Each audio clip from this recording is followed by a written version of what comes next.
જાકો રાખે સાઈયા માર શકે ના કોઈ એ કહેવત સાચી થાય છે જ્યારે આવો કોઈ મેજર એક્સિડન્ટ થયો હોય તો ડ્રાઈવરના તો રામ રમી જ ગયા છે. તમે જોઈ શકો છો આગળથી રિક્ષાની હાલત કેવી છે, કડક ભૂસ થઈ ગઈ છે અને જે બી માણસ આગળ બેઠો હશે ને એના તો 100% રામ રમી જ ગયા છે.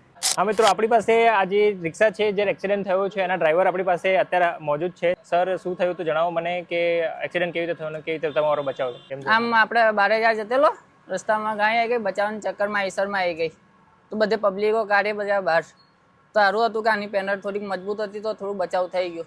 સળિયા અને પેનરો બધી મજબૂત આની તો ટીવીએસ હતી તો થોડું બચાવ થઈ ગયો. તમારી રિક્ષા પલટી ખાઈ ગઈ હતી કે ઊભી જ હતી રિક્ષા? ઊભી જ હતી. આ કન્ડિશન રિક્ષા તમારી પલટી નથી ખાઈ? એટલે તમને કોઈ ખરોચ વગેરે આવી છે? શું છે? કઈ નહીં, ખાલી ખરોચ નોર્મલી આવી. બરાબર, ઓકે, થેન્ક યુ. ભાઈ, ઓટો રિક્ષા ટીવીએસની છે. ટીવીએસની ગાડી એટલી મજબૂત હોય છે કે જો એક્સિડન્ટ આવો મેજર થયો છે તો પણ ડ્રાઈવરને નોર્મલ ખરોચ આવેલી છે.